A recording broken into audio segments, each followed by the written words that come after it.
The board meeting of March 13th, 2025 is called to order at 6:30 PM. Can I get roll call, please? Falls Graf here. Mazer. And Brianna Taxoni here. Dr. De Jesus and Mr. Mascon are not present. 1C, agenda for the regular board meeting, March 13th, 2025. I'm going to move that in. There are no changes to this evening's agenda. Thank you. Any discussion? Call for question. All those in favor? Falls Graf, aye. Mazer. Brianna Taxoni, aye. 2A, public participation. Not at this time. Fantastic. 3A, closed session discussion items. We may discuss conference with labor negotiators, public employee discussion, discipline, dismissal, release, conference with legal counsel, or student matters. 3B, adjourn to closed session. I'm going to move to adjourn. I'll second. Call for question. All those in favor? Falls Graf, aye. Mazer. Brianna Taxoni, aye. We are adjourned to closed session at 6:31 PM.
The regular board meeting of March 13th, 2025 will reconvene at 7:30. What? Is my mic on? Is my mic on? I'll just talk louder. All right, flag salute. Please rise. Ready to begin. I pledge allegiance to the flag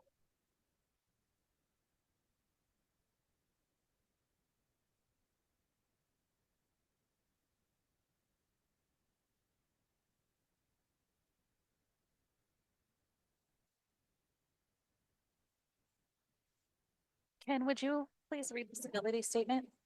Sure. When conducting the district's business, we will strive to communicate clearly and concisely with respect for the time of others. We will listen objectively, carefully considering the opinions of others. We will understand the counterproductive effects of disruptive, demeaning, and intimidating behaviors. We will understand and respect district policies and procedures, and we will maintain a respect for the rich history of the district and the efforts of others who have served in the past. Thank you. 5A, report of action taken in closed session. The board took action in closed session. The board unanimously approved the non-reelection for 3 certificated staff members. 6A, public comments, recognition, and reports. I do have one yellow card for somebody that is on Zoom, Mr. George Stuzen. The person is not there anymore. If for some reason that person comes back, maybe they lost internet, if they come back, we can revisit his comment card. So we will go on to 7, correspondence, proposals, reports. 7A, Ada representative.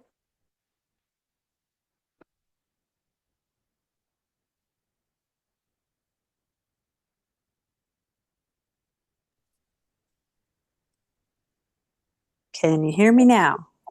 I can hear you. Hey, I thank you so much for you always allowing Ada to speak at these board meetings.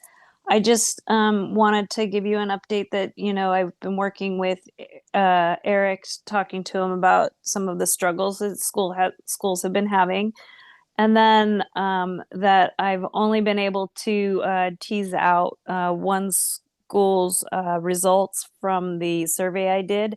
And once that's complete, we will definitely be sharing that with everyone. Thank you. Thank you. 7B, CSEA representative, not here. 7C, my favorite part of the board meeting, student representative to the board.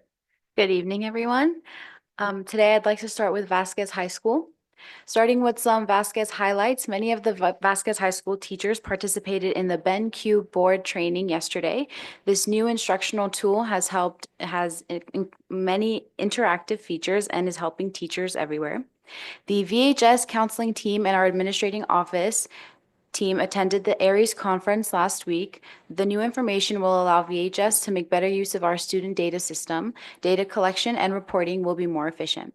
Some upcoming events we have for Vasquez. The field trip to Cal Lutheran College is happening next Thursday, March 20th. And some athletic updates. Swim season is going well. They have the largest team ever and have caught the eye of the rest of the league. This is the first time VHS has had such a big team for this sport, and the students are incredibly passionate. Track is also having an amazing season so far. We had multiple school records broken by the long distance runners, and the team is on pace, no pun intended, to be the best team in more than a decade. The boys varsity volleyball is first place in the league to 0-9 wins and games. They should be competing for a league title very soon. Softball is on track to win another league title, which would be their 8th straight title, and we are hoping for another deep playoff run. Baseball is 8-1 in their season and competing for a playoff spot. Some campus updates for Vasquez. We had an unfortunate school closure this past Tuesday due to a broken water main, but we are giving a big shout out to the maintenance team for assessing the problem and coordinating its repairs so quickly. That concludes my report for Vasquez High School. Moving on to High Desert Middle School. Some Hawk highlights for High Desert. Miss Rebecca Sotelo is taking initiative and going above and beyond to spread kindness and compassion, and we are so grateful for her work with the other students. Mrs. Chelsea Lobello, has great rapport with the students and uses her amazing organizational talents to support our staff. We are excited to see her as our new library aide. Some past events for High Desert. HDS received its 4th redesignation as a school to watch on March 5th. Thank you to Dr. Sahakian, Mrs. Acuna, and Ayers, Miss Ayers, yes, for joining Mrs. Van Ornum to attend the conference and receive the award.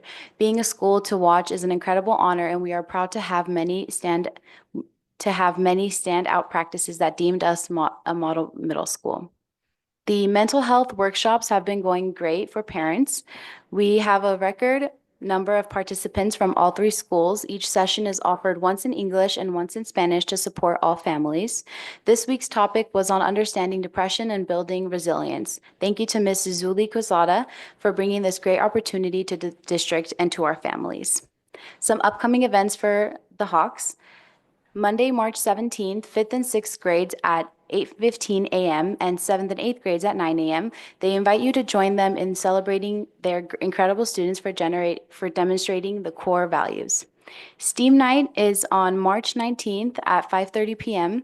It will be a great night exploring science, technology, engineering, art, and mathematics. There will be tacos, treats, and lots of hands-on experiences for all to enjoy. Arts Exploration Day is on Wednesday, April 26th.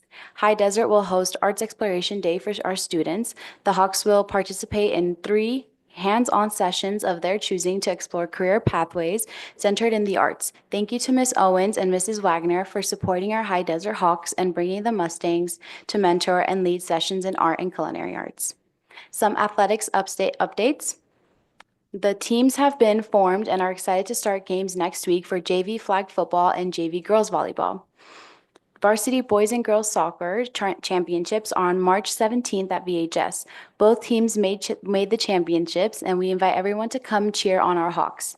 Girls play at 4 p.m. and boys play at 6 p.m., and we hope to see you there. Varsity basketball tryouts are next week, and we want to wish everyone trying out the best of luck. The competition was full of excitement this past weekend for Dance Force. We brought 2 teams, 4th and 5th grade, and 6th and 8th grade. 3 first-place awards went to High Desert students, along with many other 2nd and 3rd and 4th place awards. The award we are most proud of is the Spirit Award, which is given to the school that demonstrates cooperation, enthusiasm, and school spirit. Congratulations, Dance Force, and thank you to our coaches Gina Botten, Christine Beaumont, for their work with their students to get them competition ready. Some campus updates for the Hawks. The ribbon cutting ceremony was amazing. It was a great opportunity to honor all of the people who made this possible for the students, and the soccer game afterwards was incredibly fun. The VHS men's soccer team played against the High Desert Hawks, and then the Meadowlark students joined in as well. Thank you to Coach Zorba and the Mustangs for their leadership and mentorship that they showed on the field. The Hawks want to thank you for approving the deposit for their mural project. The remainder of the payment will be on the next board agenda for approval, and once that is approved, we can start with the project. We anticipate starting the last week in April and finishing before open house. This is a big project that is funded out of the arts grants, and we are so grateful to have received that grant money to make this possible. Lastly, our Meadowlark report. Starting off with some exciting news, today the STEAM Museum came to Meadowlark offering exciting stations where students grades K through 4 can build, create, and explore at their own pace. From programming robots to 3D printing and engineering challenges, students had a blast today. Last week was Read Across America, and Meadowlark students want to send a huge thank you to the guest readers who took time to visit and share their stories with them on campus. And that concludes my report for this district this evening. Thank you. Awesome, thank you. 7D Superintendent Report.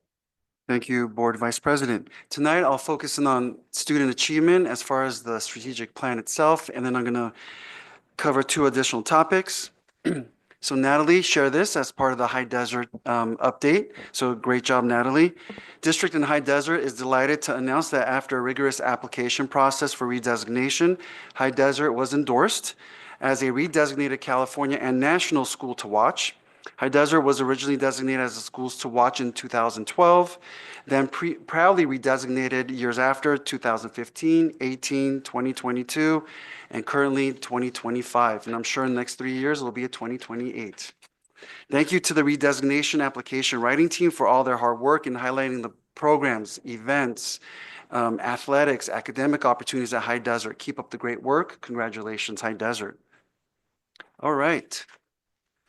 Moving forward, at the kickoff of the Policy Management Subcommittee that was held on February 27th, I shared a preview of my initiatives as superintendent for the 25-26 school year to kick in for this semester as well. I'll be sharing the initiatives tonight as part of my superintendent's report.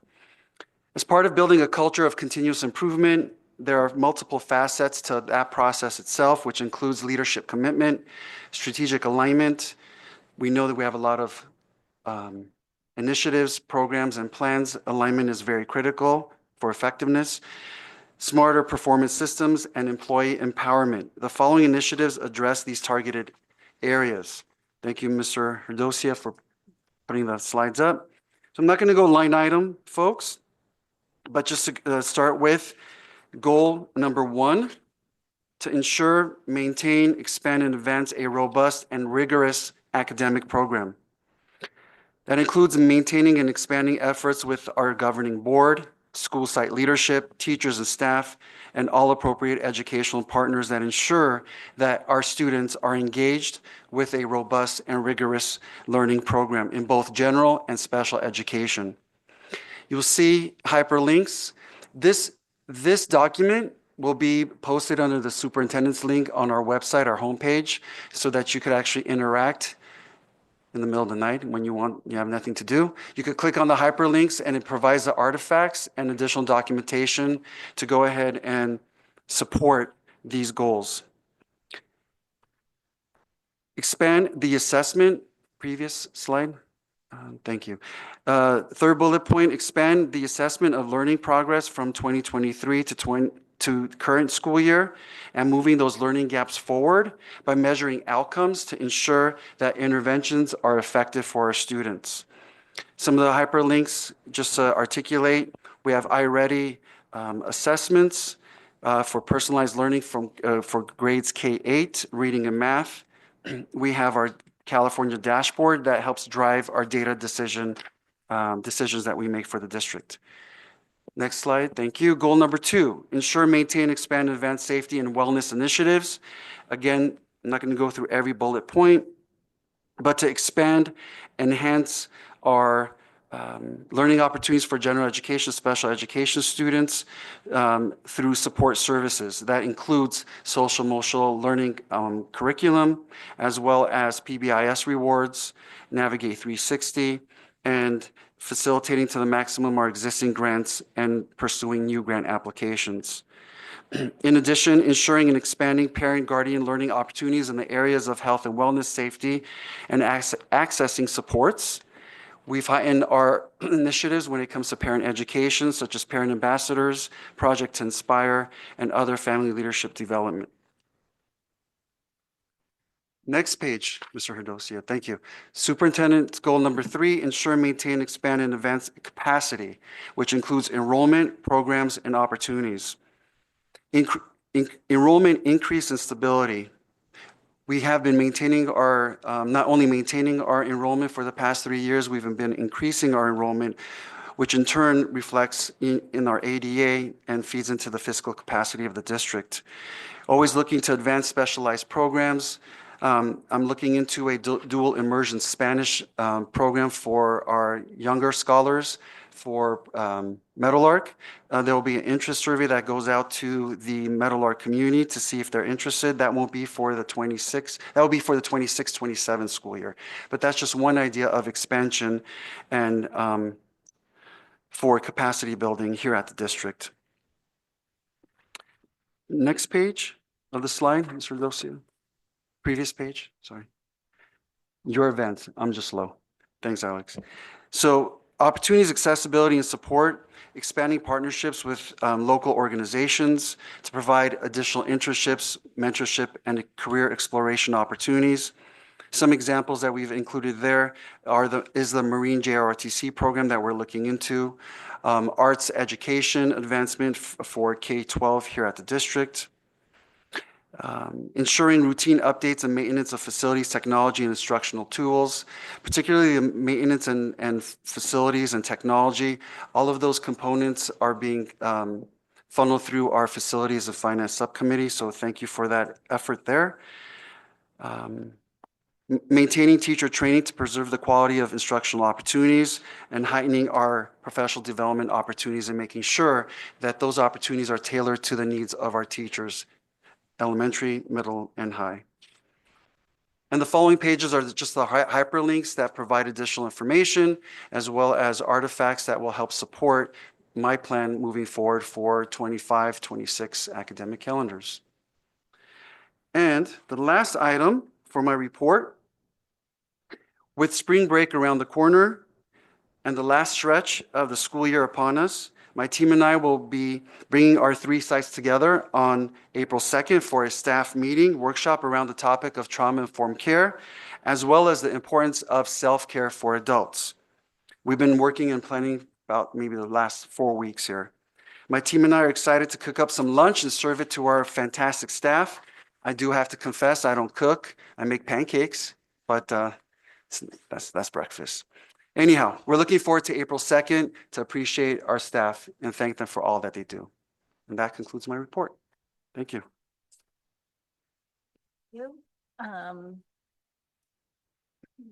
7E Facilities Finance Subcommittee report.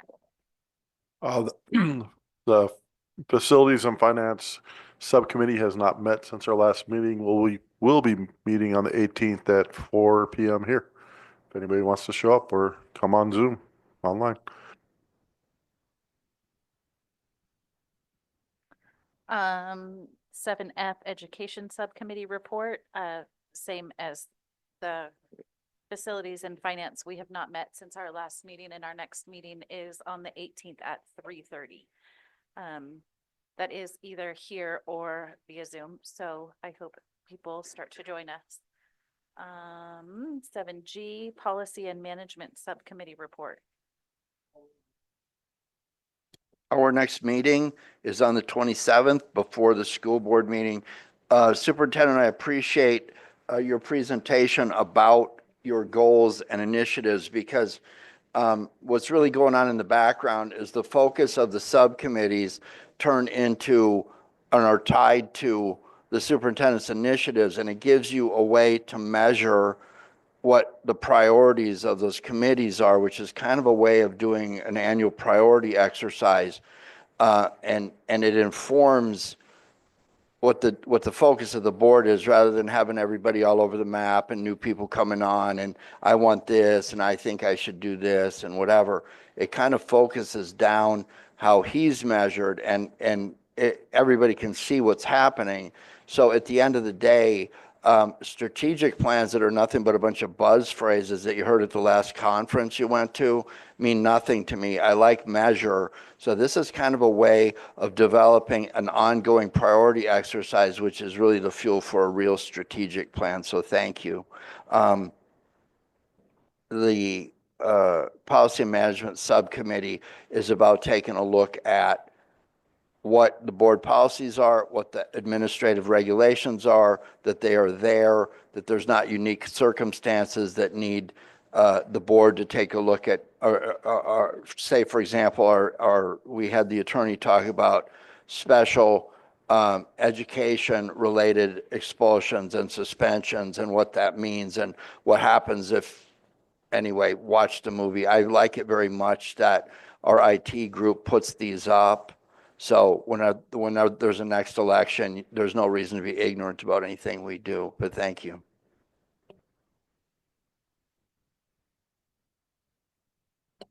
No submissions for this evening. Thank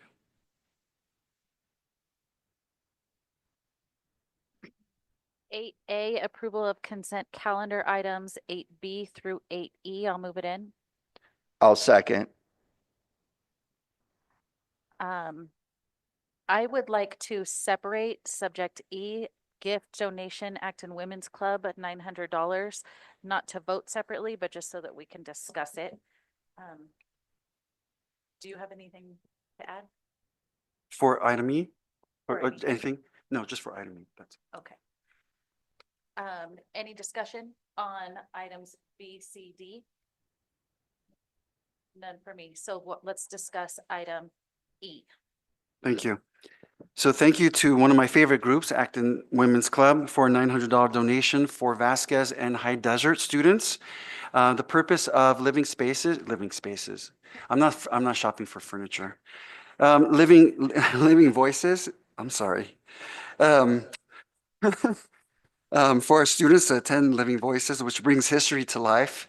It's a multimedia presentation. We do have our principals here, not to put them on the spot, Vasquez and High Desert. If you have additional information of what our students will be looking forward to when it comes to Living Voices, not Living Spaces.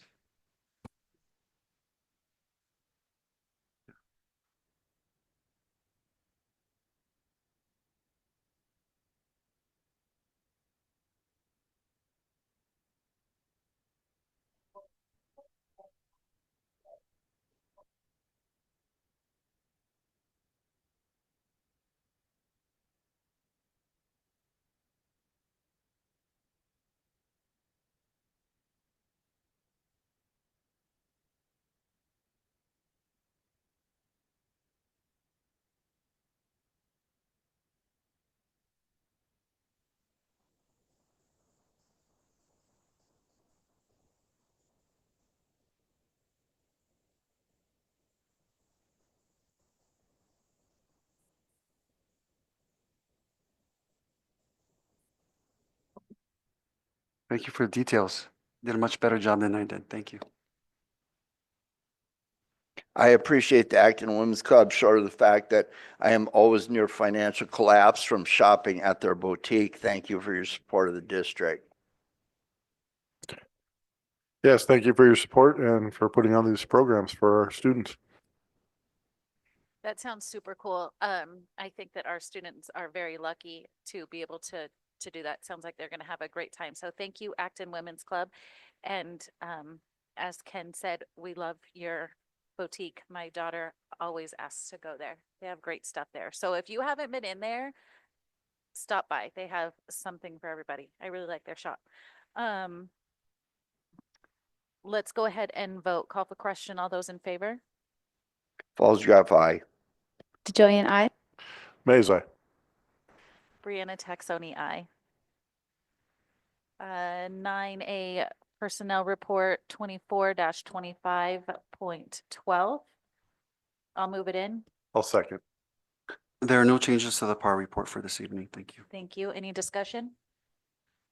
Hearing none, call for question. All those in favor? DeJillian, I. Falls Drive, Mays, aye. Brianna Taxoni, aye. 9B Resolution 2024-25.13 non-reelection of probationary certificated employees. I'll move it in. I'll second. It is staff's recommendation for the board to approve resolution 2024-25.13 for the non-reelection of probationary certificated employees as reviewed at closed session. Thank you. Is that better? Oh, yeah. Oh, I can hear you. now you're all in trouble.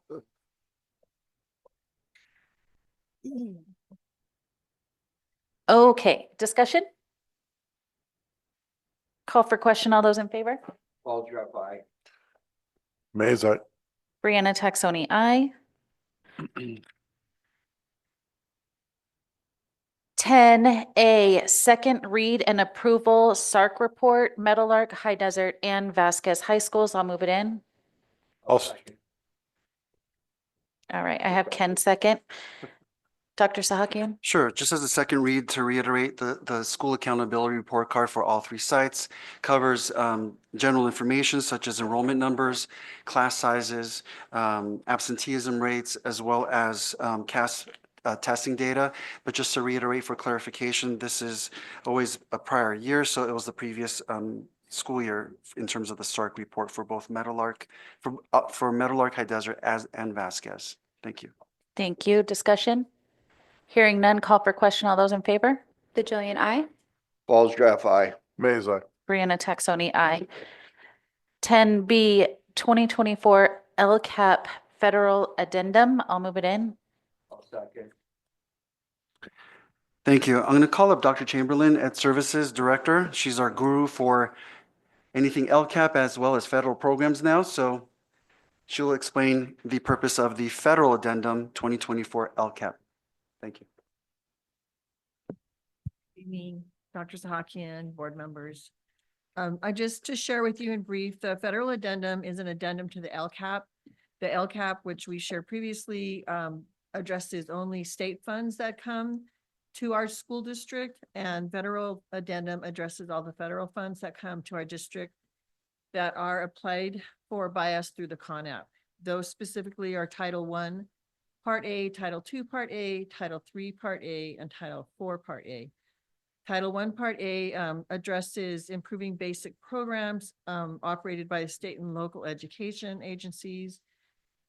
Title II supports effective instruction.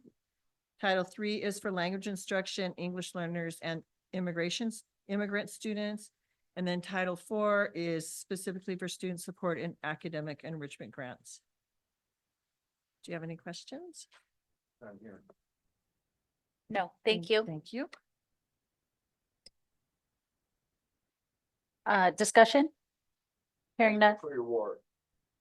But we don't even have to worry about any of this, that this is just automatic and it's not simple. Thank you. All right, call for question. All those in favor? DeJillian, I. Falls Graph, aye. Mays, Mays, aye. Brianna Taxoni, aye. 11A, approval of contract Christy White and Associates. I'll move this in. I'll second. At our February 27th board meeting, we had a discussion regarding a multi-year contract versus a year contract. So thank you to Business Services, Mr. Nguyen.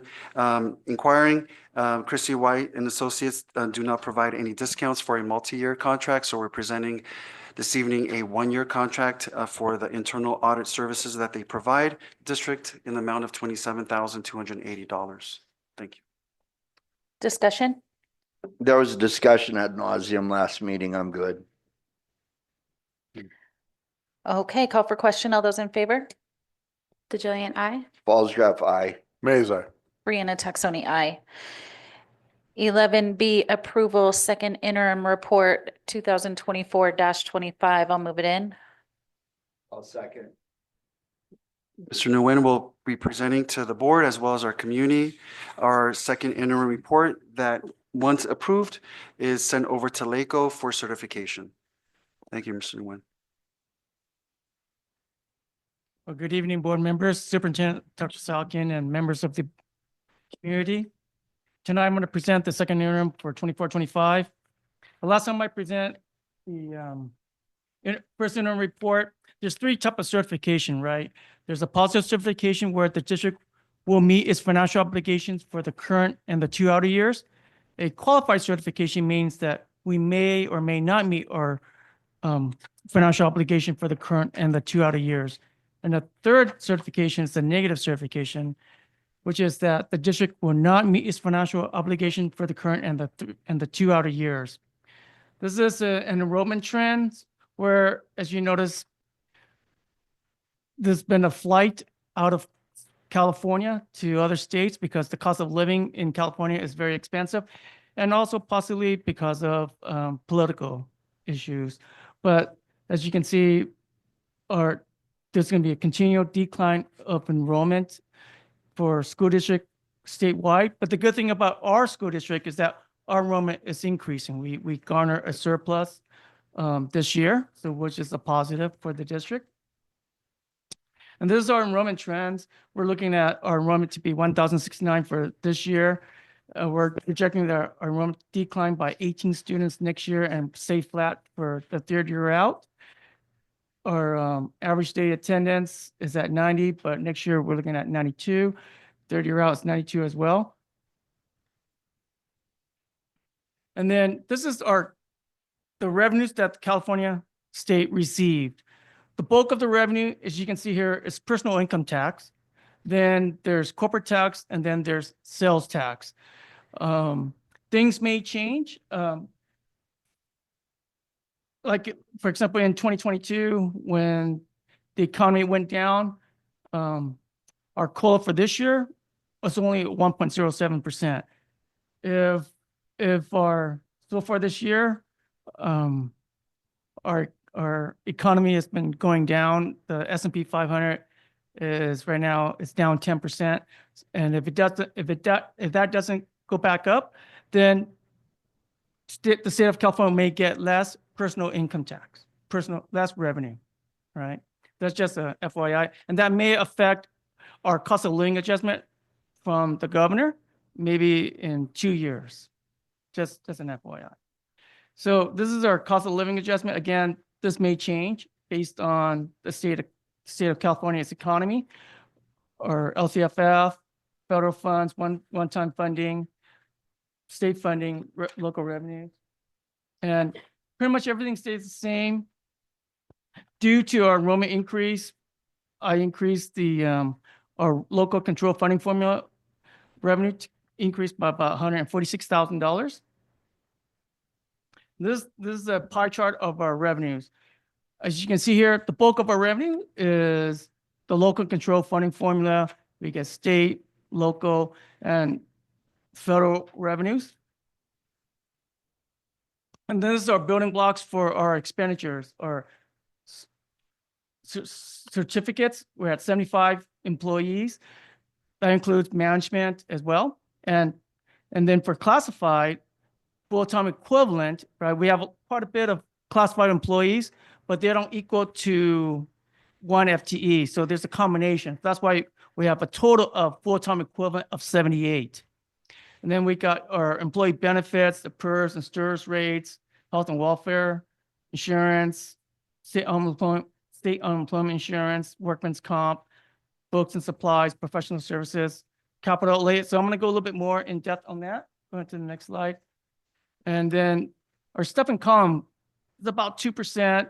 Our CalSTRS rate is going to stay stagnant from 24 through 29 unless things change. CalPERS is marginally going to increase from right now it's 27.05%. So for every dollar we get, we put 27 cents into CalPERS as an example. And in 2029 is expected to increase to 28.20%. And obviously negotiation has not been settled yet, so we didn't incorporate that into our budget. Go on to the next slide. So pretty much certificate salaries pretty much stays the same. What's the huge variance here is the services and operating expenditures. We increased the expenditures for service and operating is because of good housekeeping, because of our utilities and our water has gone up. So I have to increase the budget for that.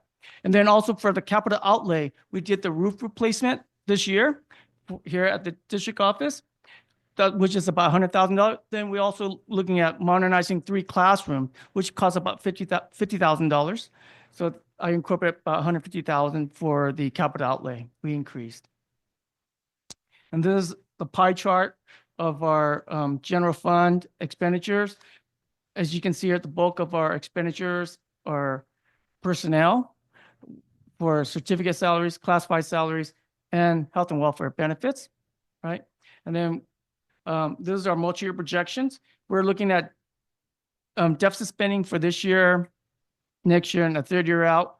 But we're doing a 5-year projection here based on the cost of living adjustments from the governor. And again, these are all assumptions. We're looking at garnering a surplus if everything stays the same in 27, 28 and 28, 29. And we have normally for a small school district our size, our economic uncertainty reserve should be at 4%, but I increased it to 6%. And this is our roadblocks here. Right now we are in March, so I'm presenting the second interim to the governing board. We'll know more about our cost of living adjustment, what the governor is going to provide us for a cost of living adjustment next month, but that may change too. the enacted budget won't be adopted until late June or the 1st of July. And obviously, we're not going to submit a third interim because we have a strong fund balance. So I'm asking the governing board, with that said, I'm asking the governing board to approve our second interim report as a positive certification where the district will meet our financial obligations for the current year and the 2 outer years. If anyone has any questions, I'm more than happy to answer. Board discussion? Okay, couple things here. We're talking about fund balances and things. So I always ask these questions. I appreciate your ability to have a dynamic thing without looking at the superintendent to see if it's okay to tell me the truth. I've seen that not be the case in my 12 years of doing this. I've been on the board for 9 budget approvals and I sat in the audience for almost 5 years. So I've got quite a different lens on this. There's a couple things that come up. The reserve levels, I'm going to explain how that happened and why we have such a healthy reserve. But this deficit spending thing in a business or in the private world, it means I'm going out and buying a Harley Davidson while somebody's trying to figure out how we're going to pay the mortgage. So that's what deficit spending means. That's what it's alarm. I have never seen this district not deficit spend in the entire time I was here. I don't think LACO was looking at the charter revenue as a solid, we give you the money, you can forecast on that.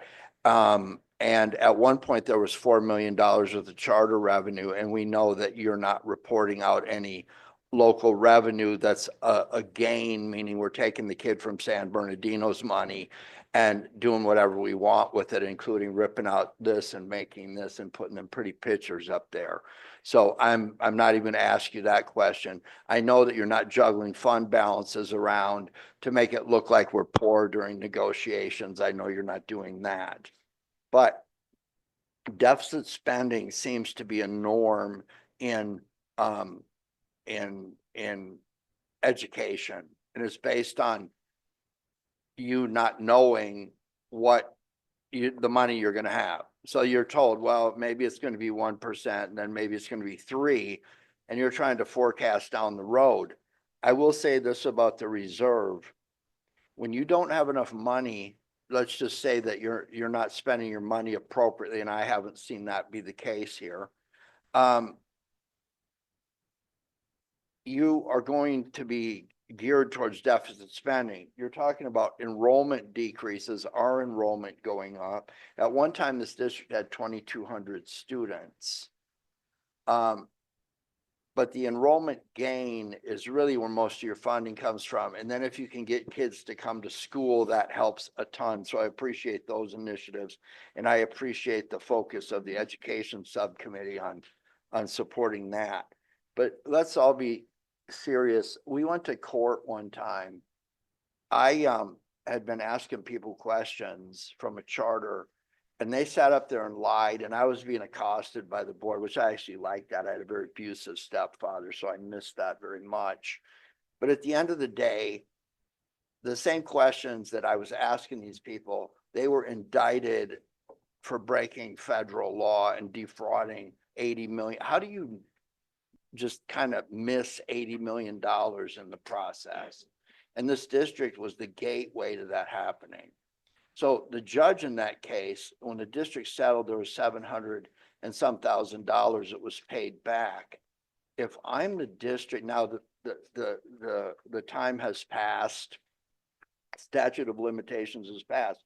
But if I were any of the other numerous charters that would have looked at that, I would have been going, if I'm on one of those boards, I'm going, look, I'm citing Judge Link's ruling on this. I want my money back. That didn't happen. Now I can assume that the reason it happened was the charters that may have been involved did not want an association with that and let it go. And in my world, that's gifting of taxpayer funds. But nonetheless, that's out the window. But let's all be serious. That reserve sits there today because that was the source of the revenue. Am I wrong? Correct. And that people like me have been fighting you over a penny to stretch it to see how far. That's how copper wire was invented. Me and him fighting over a penny. So this board being conservative in its expenditures is the only reason this district has a healthy reserve. And the only way we'll maintain a healthy reserve is to be very cognizant in how we're spending the reserve.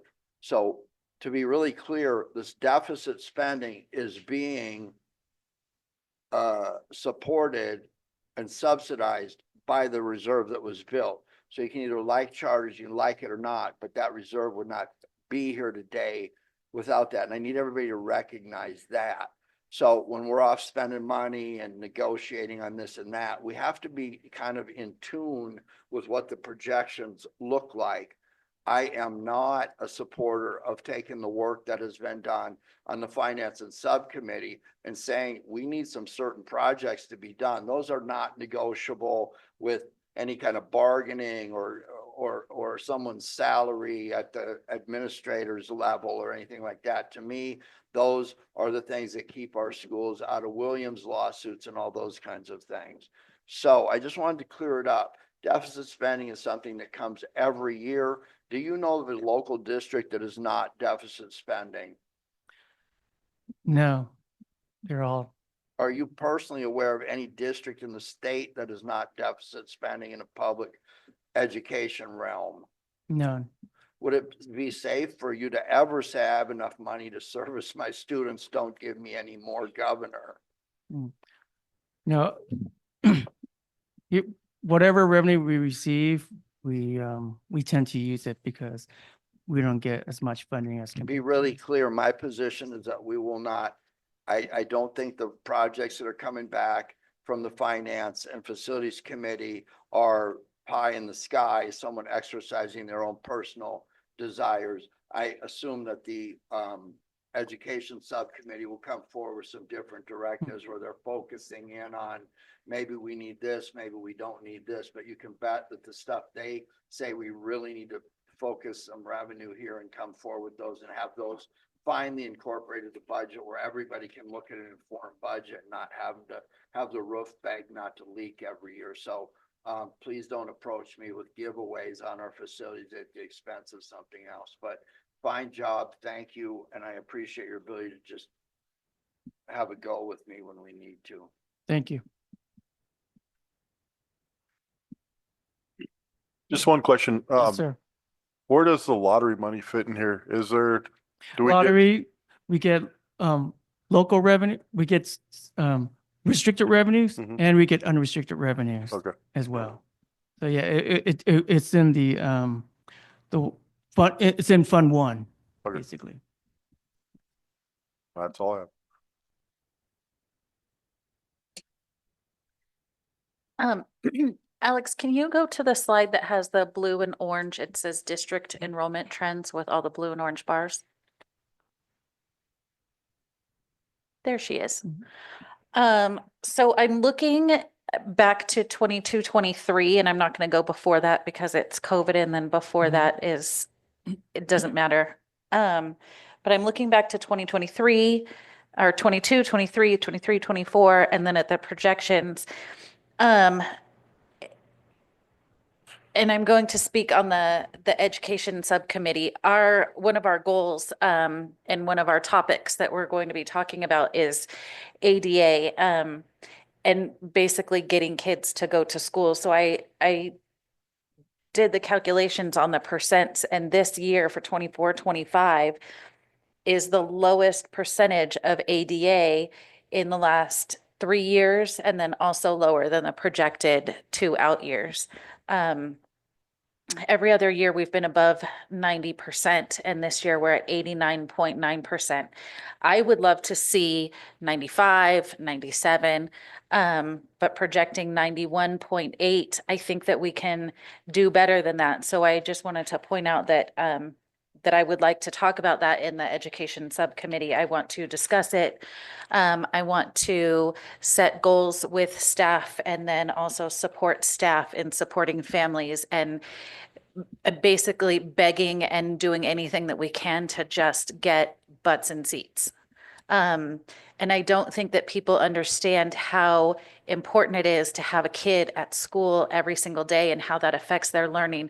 That not only affects our budget, but it also affects test scores. It affects their personal learning. Their grades will go up. Just having your kid in school, even if you have to leave early or if you're coming late, just get there because any kind of learning is better than no learning at all. So that's something that we are going to be discussing. And then hopefully your projected 91.8 will go up and then we'll have a little bit more to work with there. That's been my personal goal for, since before I was on the board. So that would be really great. Thank you. We have to vote. Call for question. All those in favor? Jillian, I. Walsgraf, aye. Mays, aye. Brianna Texoni, aye. 12A, first read board policy and administrative regulation for 3515.5 sex offender notification. This is a first read, so we'll just discuss. Correct. Thank you. So the amended language, again, just to reiterate, amended language, recommended language usually comes from the California School Board Association to school districts. And the gist of the amended language here for this notification, just it includes district's cooperation with law enforcement and our response as a district when we are notified about any sex offenders residing within the boundaries of our district, and what the district takes to go ahead and make sure that the school sites are aware and that we are on alert. That's the gist of 12A. Thank you. Any discussion? Would you characterize this as more or less restrictive? More, Comparison, good. more. The Policy and Management Subcommittee gave a 30,000-foot overview of how policies, board policies and ARs are developed, maintained, and modified. So if you have any questions about that, it's a quick watch at the front end of that, and it's on the district website. Thanks. Any further discussion? Okie dokie. 12B, first read board policy and administrative regulations for 1250 visitors, outsiders. Thank you. So some of the amended language here includes any person who is not a student or staff member will need to register immediately at the front office when they are entering campus or a school site. Side note, again, as these are updates, these are still practices that are currently in place in our district, of course. Just want to make that notation. In addition, in terms of amended language, any visitor on campus will behave in an orderly manner while on school grounds so that there is no disruption of learning and functionality of a school site. Thank you. Discussion? Again, would you characterize this as more or less restrictive? It's heightened more. So I'm a school board member. Everybody knows that. I can just walk in whenever I want. Maybe I want to be the PTO president. I can just walk in whenever I want. I can access any room, interact with anyone I want, right? That's incorrect. So, yeah, but I was here 3 days this week. So why do I have to check in on Thursday? I check in anytime I'm on campus myself. But I mean, what this is really saying is, I don't care if you're a school board member or what you are, you run the Raptor system every time you go in the building. Is that the intent? That's correct. Absolutely. Does anyone not understand that? If you don't, call me, I can explain it to you very clearly. Okay? Any further discussion? Do you have questions?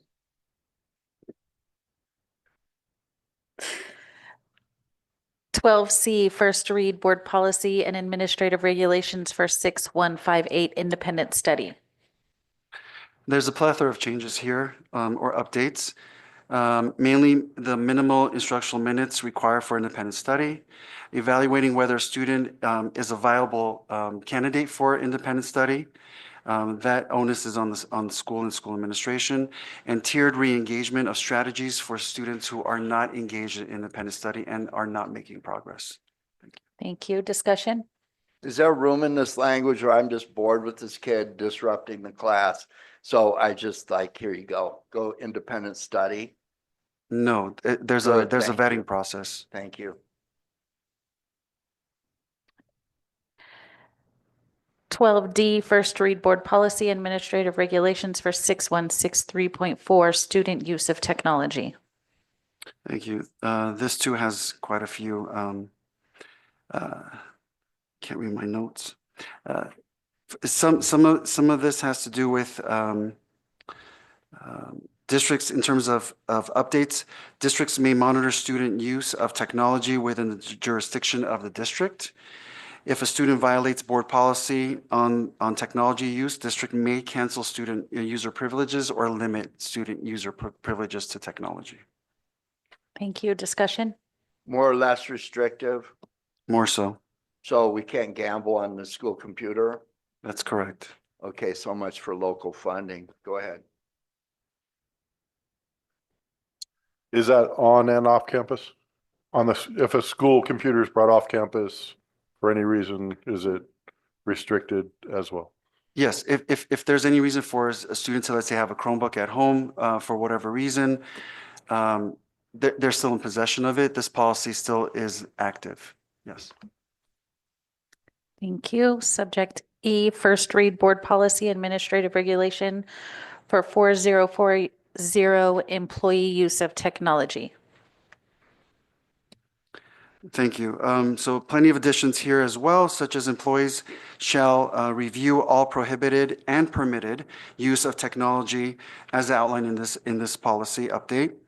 There's plenty on artificial intelligence, such as employees may use AI apps to assist in their duties and responsibilities if deemed appropriate, as well as providing professional development in artificial intelligence from the district to employees as appropriate. Nothing here. Okay, moving on, board comments.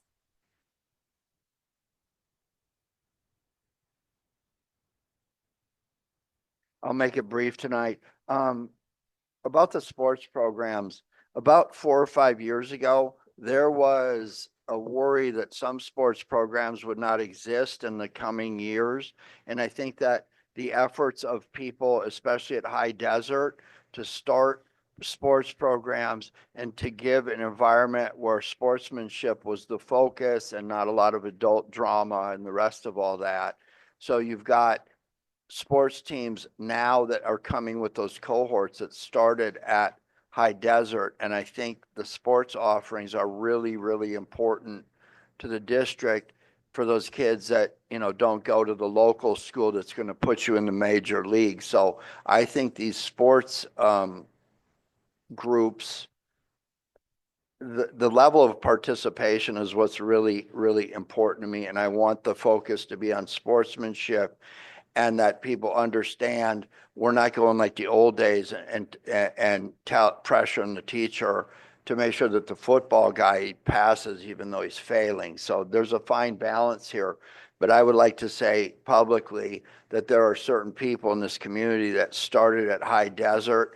And with that start, with participation, it goes back to the Facilities and Finance Committee with their projects. The sports fields have been upgraded. There's all kinds of things going on, and that's been really important. I think it's a big part in why our enrollment is going up. Likewise, the schools to watch designation, getting it so many times that people yawn when they hear your school name again is significant. Sometimes when we look at what we're doing, we see what's in front of our face, but sometimes when people from the outside look in, it's like we go to the California School Boards Association training, and it's like, actually, it's like, we're not that bad. We're definitely not the worst. So this is a big thing where people look at it and realize this is a good school. I like the position we're in. As more and more of that dirt gets moved up there, I want to see houses built, and I want this to be the choice of the people that come in there. And I want it to be the only choice. It's good local schools with good, wholesome classrooms, safe educational programs. This is a good place to come and focus and become a citizen of this community. So thanks everybody for all your work, and that's what I have this evening.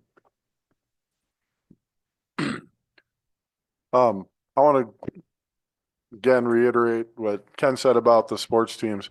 Thank you, High Desert, for getting all these guys together and growing your sports to get them into Vasquez. And just in the last few years, I've seen the Vasquez teams growing and starting to win games and win leagues. And that is what's going to help bring kids to our district. So whatever we can do as a community to help and get money funding to our sports teams would be great. The more we can do, the better off we'll be, the more kids we'll have. And, you know, it's great Friday nights to see everybody out watching our football games, going to baseball, softball games. So yeah, whatever we can do with that. High Desert and the school to watch, great job. That is also something that will help get our enrollment up. And the ribbon cutting, that was a great event. Thank you for having us there, and really appreciated being there. That's what I have. Thank you. First, I'll touch on the ribbon cutting. That was a great event, very well planned, very well put together. Mrs. Van Ornum and your staff and your parent volunteers and your students, phenomenal job. The way everybody showed up, worked as a team, and really highlighted everything that High Desert has to offer sports-wise. Ernesto, you are the only one in here that knows where we started with that school. And I should have the other day when I was able to speak at the ribbon cutting. I wish Lester was here because I would remind him that I did go to school there. I should have mentioned, you know, when you're put on the spot and you always think back like, oh, I should have said that. I should have mentioned how when we were there, what, you know, what it was like, and that you have really been so instrumental in going from attending school there to, you know, brand new working there to running the show and making it fantastic. So hats off to you and your team. Thank you very much for all that you have done, not just for High Desert, but the district as a whole. Read Across America. We were invited to Meadowlark to read to classes. I did get sick that way. I wasn't even sick. I lost my voice. So I had my daughter read. She did a fantastic job. So I was able to just sit back and watch not only my kid, but all of the other kids in 5 different classes really enjoy they just enjoy the moment. They read Goldilocks and the Three Bears, and they dressed up as Goldilocks and a bear. It was the most adorable thing. And I think as a board member and as a mom, to just be able to sit back and witness and not necessarily be involved, but just to watch and appreciate was so much fun. So thank you very much for the invite, Mrs. Jones, and to your team, to your teachers and your students for letting us take the time to come in and just get to be a part of it. That was very cool. So thank you very much. And then also, Vasquez softball, I was coming back from picking my kids up from school and going to lunch and heading back to my office, and there were purple uniforms right next to my office. So we stopped. I took an extra long lunch, stopped and got to watch some Vasquez softball. It was very fun to see how excited they were to play and how they interact as a team, and just to hang out with the parents and the grandparents that were there. It was really fun. So I'm really glad that softball came so close to me so I could catch a game, because their games are so early and I don't get off in time usually to watch it. So that was pretty cool. I hope to do that in the future when they're playing close, or maybe go when I'm off work. But so good job softball, and I'm just thankful that I get to be a part of things like that, of kids really having a great time and learning and doing what they love. That is that. Okay, moving on, calendar. We have the same board meetings that were there Last meeting and the meeting before, nothing's changed, correct? These are the same ones? That's correct. The dates remain the same. All right, 15 future agenda items, High Desert School presentation. I'm sorry, did anybody have any discussion on the calendar? Okay, future agenda items, High Desert School presentation, Vasquez High School presentation, quarterly strategic plan report. Anything to add? No, I don't. Any discussion? 16 adjournment. It's recommended the Board of Trustees adjourn the meeting at 8:30. I second. Call for question. All those in favor? DeJillian, I. Mays, aye. Brianna Texoni, aye.